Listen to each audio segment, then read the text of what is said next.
ওকে, প্রিয় ছাত্রছাত্রী, কেমন আছো তোমরা? হ্যালো, আসসালামু আলাইকুম। ওয়ালাইকুম আসসালাম। শুনতে পাচ্ছ? জি ম্যাম, কেমন আছেন? আলহামদুলিল্লাহ। আচ্ছা, তাহলে আমরা আজকে ক্লাস শুরু করি। আজকে আমরা শুরু করব ব্যবসা উদ্যোগের চতুর্থ ক্লাস। আজকে আমরা দেখে নেই যে কোন কোন বিষয় নিয়ে আজকে আমরা আলোচনা করব, কি কি বিষয় আজকে আমরা জানবো। প্রথমে আমরা জানবো হচ্ছে সংগঠন কাকে বলে, সংগঠনের প্রকারভেদ, সংগঠন, ব্যবসায়ী সংগঠন বলতে কি বোঝায়, আর হচ্ছে ব্যবসা সংগঠনের মৌলিক উপাদান সমূহ। ঠিক আছে, প্রথমে আমরা জানবো সংগঠন কাকে বলে। সাধারণত সংগঠন বলতে আমরা বুঝি যে কতিপয় ব্যক্তি যখন কোনো উদ্দেশ্য অর্জনের জন্য একত্রিত হয়ে কোনো কাজ করে, কোনো উদ্দেশ্য অর্জন করার জন্য, তখন তাকে সংগঠন বলে। সংগঠনের একটা সংজ্ঞা তোমরা স্ক্রিনে দেখতে পাচ্ছ।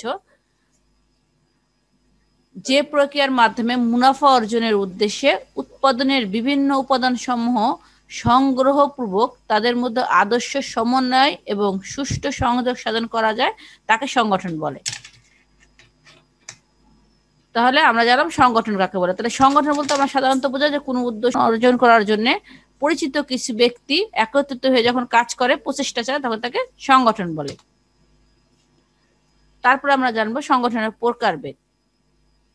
সংগঠনকে প্রধানত দুই ভাগে ভাগ করা যায়, অনিয়মতান্ত্রিক বা অনানুষ্ঠানিক সংগঠন, আর 2 নম্বর হচ্ছে নিয়মতান্ত্রিক বা আনুষ্ঠানিক সংগঠন। আমরা জানবো যে অনিয়মতান্ত্রিক বা অনানুষ্ঠানিক সংগঠন বলতে আমরা কি বুঝি। দেখো, অনিয়মতান্ত্রিক বা অনানুষ্ঠানিক সংগঠন হচ্ছে যে কোনো আনুষ্ঠানিক পদ্ধতি ছাড়াই কোনো প্রতিষ্ঠানের ঊর্ধ্বতন কর্মকর্তা ও অধস্তন কর্মচারীদের ব্যক্তিগত আলাপ, পরিচয়, আত্মীয়তা, আঞ্চলিকতা ইত্যাদির মাধ্যমে যে সংগঠনের সৃষ্টি হয়, তাকে অনিয়মতান্ত্রিক সংগঠন বলে। এই অনিয়মতান্ত্রিক সংগঠনের কোনো পূর্ব প্রস্তুতি থাকে না। তারপর আমরা জানি নিয়মতান্ত্রিক বা আনুষ্ঠানিক সংগঠন।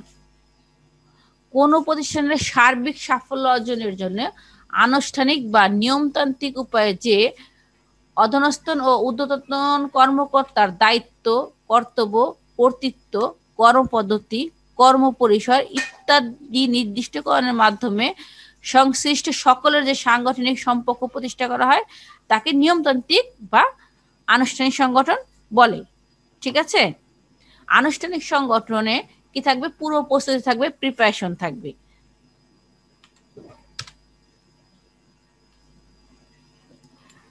দেখো, নিয়মতান্ত্রিক বা আনুষ্ঠানিক সংগঠনকে আবার 4 ভাগে ভাগ করা যায়। কি কি ভাগে? প্রথমত আমরা ভাগ করতে পারি সরলরৈখিক সংগঠন, দ্বিতীয়ত সরলরৈখিক ও উপদেষ্টা সংগঠন, কার্যভিত্তিক সংগঠন, আর হচ্ছে কমিটি সংগঠন। এখন আমরা জেনে নেই সরলরৈখিক সংগঠন কি।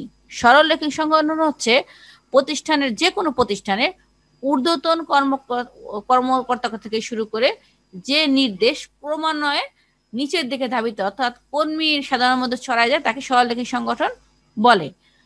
সরলরৈখিক ও উপদেষ্টা সংগঠন কাকে বলে? সরলরৈখিক ও উপদেষ্টা সংগঠন হচ্ছে সরলরৈখিক সংগঠনের দোষ, ত্রুটি বা কোনো প্রবলেম থাকলে সেগুলো সলভ করার জন্য একজন অভিজ্ঞ উপদেষ্টা নিয়োগ করা হয়। একে বলা হয় সরলরৈখিক ও উপদেষ্টা সংগঠন। কার্যভিত্তিক সংগঠন, কার্যভিত্তিক সংগঠনটা সাধারণত কাজের উপর ভিত্তি করে যে সংগঠন গঠিত হয়, তাকে কার্যভিত্তিক সংগঠন বলে। কমিটি সংগঠন, কমিটি সংগঠন হচ্ছে এই প্রতিষ্ঠানের ঊর্ধ্বতন কর্মকর্তাকে আরো দক্ষ করার জন্য যে অভিজ্ঞ ব্যক্তি দল নিয়োগ করা হয়, তাকে বলা হয় কি? কমিটি সংগঠন। ওকে, তারপর দেখো ব্যবসায় সংগঠন বলতে কি বোঝায়। ব্যবসায় সংগঠন বলতে কি বোঝায়? ব্যবসায় সংগঠন হলো এমন একটি ক্রিয়া বা কাজ যার মাধ্যমে উৎপাদন ও বন্টনের সাথে সংশ্লিষ্ট উপাদান সমূহকে যথাযথ সমন্বিত করে মুনাফা অর্জনের প্রয়াস চালানো হয়। এটা তো দেখলাম আমরা লেখার সংজ্ঞা। আমরা তাহলে ব্যবসায় সংগঠন বলতে কি বোঝায়?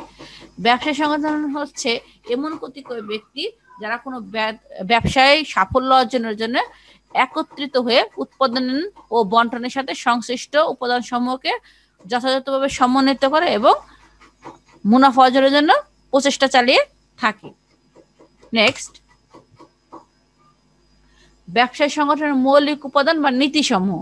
দেখো, ব্যবসায়ী সংগঠনের অনেকগুলো মৌলিক নীতি রয়েছে, যেগুলো প্রায় ছোট, মাঝারি, বৃহৎ প্রতিষ্ঠান সবগুলোর ক্ষেত্রে প্রযোজ্য। কখনো কিছু কমবে, কখনো কিছু বাড়বে, কিন্তু নীতিগুলো সর্বক্ষেত্রেই প্রযোজ্য। প্রথমে আমরা দেখি সুসংজ্ঞায়িত উদ্দেশ্য নির্ধারণ। সুসংজ্ঞায়িত উদ্দেশ্য নির্ধারণ অর্থাৎ তুমি যা করতে চাও সে উদ্দেশ্যটাকে মানে সুস্পষ্টভাবে নির্ধারণ করতে হবে। 2, উদ্দেশ্যের ঐক্য। আমরা যে কতিপয় ব্যক্তি, আমরা জানি সংগঠন অর্থ কতিপয় ব্যক্তি, কতিপয় ব্যক্তি যাদের উদ্দেশ্য হবে এক, প্রত্যেকের উদ্দেশ্য এক হবে, মানে উদ্দেশ্যের মধ্যে একটা একতা থাকবে, ঐক্য থাকবে। সাংগঠনিক দক্ষতার নীতি। সাংগঠনিক দক্ষতা হচ্ছে দক্ষ ব্যক্তি দ্বারা এই সংগঠনের নীতি প্রণয়ন করতে হবে। দায়িত্ব ও কর্তৃত্বের নীতি। যাকে সংগঠনের কাজের দায়িত্ব দেওয়া হবে তাকে দায়িত্ব ও কর্তৃত্বের সাথে সমন্বয় সাধন করে দায়িত্ব অর্পণ করতে হবে। 5 নম্বরে দেখো, একই জাতীয় কার্যদের একত্রীকরণ। দেখো, বিশৃঙ্খলিতভাবে যদি কোনো কাজ করা হয় তাহলে সেটা কিন্তু দক্ষতা অর্জন হয় না, বা দ্রুত গতিতেও কাজটা হবে না, কাজের গতি বাড়বে না। ঠিক একইভাবে প্রতিষ্ঠানের বিভিন্ন কাজগুলোকে আলাদা আলাদা করে একই জাতীয় কাজগুলোকে একত্রিত করতে হবে। কর্তৃত্বের ঐক্য এবং নির্দেশনার ঐক্য। একজন প্রতিষ্ঠানে বিভিন্ন বা একাধিক ঊর্ধ্বতন কর্মকর্তা থাকে, তাদের কর্তৃত্বের মধ্যে এবং নির্দেশনার মধ্যে একতা এবং ঐক্যতা থাকতে হবে। ব্যতিক্রম নীতি। ব্যতিক্রম নীতি হচ্ছে প্রতিষ্ঠানের গুরুত্বপূর্ণ বা বড় বড় সিদ্ধান্ত গ্রহণের জন্য ঊর্ধ্বতন কর্মকর্তারা নীতি প্রণয়ন করবেন এবং তা বাস্তবায়নের জন্য নিম্নস্থ যে কর্মকর্তা বা কর্মচারী আছে তারা সেগুলো করবে। 8 নম্বর, নমনীয়তা ও সরলতা। নমনীয়তা ও সরলতা কিন্তু আমরা আগেই পড়েছি। নমনীয়তা ও সরলতা হচ্ছে যে প্রয়োজনের ক্ষেত্রে যাতে আমরা ওই নীতিগুলোকে সংশোধন করতে পারি, পরিবর্তন করতে পারি। 9 নম্বর দেখো, মিতব্যয়িতা এবং নিরবচ্ছিন্নতা। মিতব্যয়িতা এবং নিরবচ্ছিন্নতা। মিতব্যয়িতা বলতে আমরা কি বুঝি?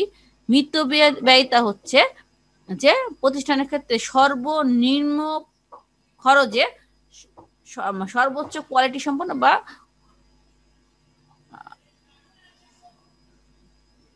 হ্যালো, শুনতে পাচ্ছ? জি ম্যাম। হ্যাঁ, তুমি একাই আছো ক্লাসে আজকে? জি ম্যাম। আচ্ছা, ঠিক আছে। দেখো, মিতব্যয়িতা আর কৃপণতা কিন্তু এক ব্যাপার না। মিতব্যয়িতা হচ্ছে যতটুকু প্রয়োজন ততটুকু আমরা ইউজ করব। এখন তুমি সাপোজ রান্না করতে গেছো, যতটুকু এখন লবণ বেশি দিয়ে গেছো হবে, আবার কম দিয়ে ফেলছো হবে না। যতটুকু প্রয়োজন ততটুকু হচ্ছে ইউজ করা হচ্ছে মিতব্যয়িতা। আর কৃপণ হচ্ছে যতটুকু দরকার ততটুকু ইউজ না করা। আর অপচয়কারী হচ্ছে যতটুকু দরকার তার চেয়ে অধিক পরিমাণে ব্যয় করা। ব্যবসায়ের ক্ষেত্রে মিতব্যয়িতা একটি ইম্পর্টেন্ট একটা বিষয়। সেটা হচ্ছে তোমাকে যতটা পারা যাবে কম খরচে উৎপাদনের পরিমাণ বৃদ্ধি করতে হবে, তাতে তুমি অধিক মুনাফা অর্জন করতে পারবা। 10 নম্বর দেখো, নেতৃত্বের সুবিধা। নেতৃত্ব হচ্ছে যে নেতৃত্ব দিবে, যদি কাজগুলোকে আলাদা করে নেয়, মিতব্যয়িতা থাকে, কর্তৃত্বের রক্ষা থাকে, তাহলে তার কাজগুলো করতে সুবিধা হবে। তত্ত্বাবধান পরিসর। তত্ত্বাবধান পরিসর বলতে আমরা কি বুঝি? তত্ত্বাবধান হচ্ছেন একজন ব্যক্তি যতটুকু পরিসরে বা যতজন ব্যক্তিকে সঠিকভাবে নিয়ন্ত্রণ করতে পারে তাকে বলে তার তত্ত্বাবধান পরিসর। দেখো, আমরা যদি একটা ক্লাসে 100 জন স্টুডেন্ট নিয়ে টিচিং শুরু করি তাহলে দেখা যাবে যে প্রত্যেকের কথায় কিন্তু আমরা মনোযোগ দিতে পারবো না, বা তাকে টিচিংটাও সঠিকভাবে দিতে পারবো না। একজন টিচার 20 জন হোক, 25 জন হোক, 15 জন হোক, যতগুলো শিক্ষার্থীকে ঠিক মতো শিক্ষা দিতে হবে ততগুলোকে নিয়ে কাজ করা হচ্ছে তত্ত্বাবধান পরিসর। এই তত্ত্বাবধান পরিসর কর্মীর দক্ষতা অনুযায়ী ভাগ করে দিতে হবে। 12 নম্বর দেখো, এক ব্যক্তির এক কাজ। এক ব্যক্তির এক কাজ। যে কোনো কাজ করতে করতে দেখবো সেই কাজের গতি বৃদ্ধি পায়। তাহলে এক ব্যক্তি যখন নির্দিষ্ট একটা কাজ করবে তখন ডে বাই ডে তার কি হবে? কাজের গতি বৃদ্ধি পেতেই থাকবে। তখন সে কি করতে পারবে? তখন ব্যবসায়ের ক্ষেত্রে উৎপাদনের গতি বৃদ্ধি পাবে। আদর্শ শিল্প সম্পর্ক। আদর্শ শিল্প সম্পর্ক। আদর্শ শিল্প সম্পর্ক বোঝাবে মালিকের সাথে মালিকের সম্পর্ক, মালিকের সাথে কর্মীর সম্পর্ক, মালিকের সাথে ব্যবস্থাপনার সম্পর্ক। এগুলো সবই থাকবে, প্রত্যেকের সাথে প্রত্যেকের ভালো সম্পর্ক থাকবে, এটাই হচ্ছে আদর্শ শিল্প সম্পর্ক। এখন দেখো যে 14টা আমরা পড়লাম, এগুলা হচ্ছে প্রত্যেকের ক্ষেত্রে একই রকম, একইভাবে কাজ করবে। তাহলে আমরা দেখে নেই যে আমরা আজকে কি কি শিখলাম।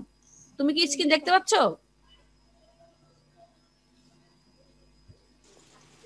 জি ম্যাম। আচ্ছা, সংজ্ঞাগুলো দেখো, আমি যে টপিকগুলো দিয়েছি নোটগুলো কিন্তু আমি দিয়ে দিয়েছি, যেহেতু তোমাদের প্রেজেন্টেশন অনেক কম সেহেতু এই নোটগুলো তুমি খাতায় বা এসে লিখে নিতে পারো। তোমাদের দেখো যে প্রেজেন্টেশন অনেক কম, যাতে ক্লাস নিয়েও মজা পাওয়া যায় না। ক্লাস নিয়ে কেন যে তোমরা এত কমে যাচ্ছ বুঝতে পারতেছি না আমি। যাই হোক, আমরা তুমি যেহেতু ক্লাসে আসো দেখে নাও আমরা কি কি আজকে আলোচনা করলাম, এগুলো নোট করে নিও, ক্লাস দেওয়া থাকবে। আজকে আমরা কি কি তাহলে আলোচনা করলাম? প্রথমে শিখলাম সংগঠন কাকে বলে। তাহলে সংগঠনের মৌখিক ভাষা, আমরা লিখিত ভাষা দেখলাম। মৌখিক ভাবে সংগঠন বলতে আমরা কি বলছি, যে কতিপয় ব্যক্তি যখন একত্রিত হয়ে কোনো উদ্দেশ্য মনোপার্জনের জন্য, কোনো বৈধ উদ্দেশ্য সফল হওয়ার জন্য কোনো প্রচেষ্টা চালায়, তখন তাকে সংগঠন বলে।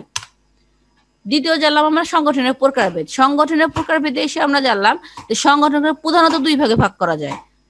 কি কি ভাগে? প্রথম হচ্ছে নিয়মতান্ত্রিক সংগঠন বা আনুষ্ঠানিক সংগঠন, আর 2 নম্বর হচ্ছে অনিয়মতান্ত্রিক বা অনানুষ্ঠানিক সংগঠন। আনুষ্ঠানিক সংগঠনকে আবার 4 ভাগে ভাগ করা হয়েছে। কি কি? প্রথমে আমরা শিখছি হচ্ছে সরলরৈখিক সংগঠন, সরলরৈখিক ও উপদেষ্টা সংগঠন। তৃতীয় হচ্ছে কার্যভিত্তিক সংগঠন, আর একটা হচ্ছে কি কমিটি সংগঠন। ওকে, তারপর আমরা ব্যবসা সংগঠন বলতে কি বোঝায়? ব্যবসায়ী সংগঠন বলতে বোঝায় কোনো ব্যবসায়ের মুনাফা অর্জনের জন্য যখন কতিপয় ব্যক্তি মিলে কোনো প্রচেষ্টা চালায় তখন তাকে ব্যবসায়ী সংগঠন বলে। তারপর আমরা শিখলাম ব্যবসায়ী সংগঠনের মৌলিক উপাদান সমূহ।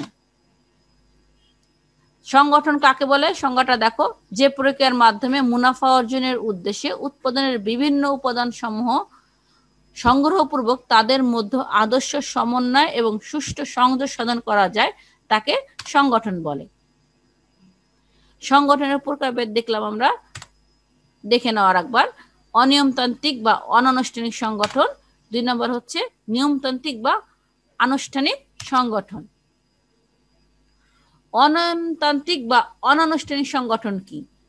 কোনো আনুষ্ঠানিক পদ্ধতি ছাড়াই কোনো প্রতিষ্ঠানের ঊর্ধ্বতন কর্মকর্তা ও অধস্তন কর্মচারীদের ব্যক্তিগত আলাপ, পরিচয়, আত্মীয়তা, আঞ্চলিকতা ইত্যাদির মাধ্যমে যে সংগঠনের সৃষ্টি হয় তাকে অনিয়মতান্ত্রিক বা অনানুষ্ঠানিক সংগঠন বলে।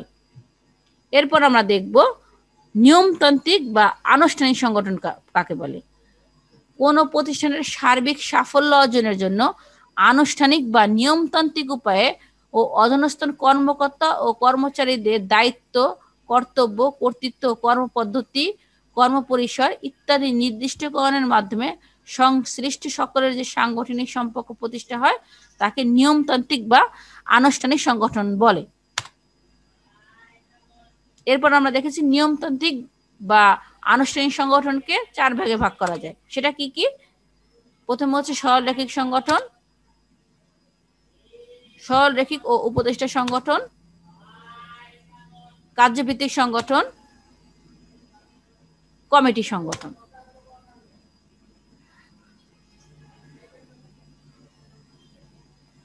তারপর আমরা দেখলাম ব্যবসায়ী সংগঠন বলতে কি বোঝায়।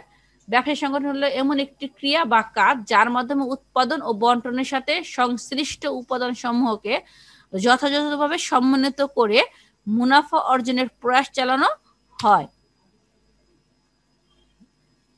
ব্যবসায়ী সংগঠনের মৌলিক উপাদান বা নীতি সমূহ। প্রথমে আমরা দেখেছি সুসংজ্ঞায়িত উদ্দেশ্য নির্ধারণ, 2 উদ্দেশ্যের ঐক্য, সাংগঠনিক দক্ষতা নীতি, দায়িত্ব কর্তৃত্বের নীতি, একই জাতীয় কাজের একত্রীকরণ, কর্তৃত্বের ঐক্য এবং নির্দেশনার ঐক্য, ব্যতিক্রম নীতি, নমনীয়তা ও সরলতা, মিতব্যয়িতা এবং নিরবচ্ছিন্নতা, নেতৃত্বের সুবিধা, তত্ত্বাবধান পরিসর, এক ব্যক্তির এক কাজ, আর হচ্ছে আদর্শ শিল্প সম্পর্ক। আজকে আমরা এই পর্যন্ত আলোচনা করেছি। ফাহমিদা কি আছো? জি। হ্যাঁ, এই যে যদি তোমার কোথাও বুঝতে সমস্যা হয় তাহলে কি করবে, নোটগুলো দিয়ে খাতায় লিখে নিবা। এখন কোনো প্রশ্ন আছে? জি না। বুঝতে পেরেছো? জি। ঠিক আছে, তাহলে আজকের মতো আমরা ব্যবসা সংগঠন ক্লাস এখানে শেষ করি। হ্যাঁ, আচ্ছা। ওকে, ধন্যবাদ।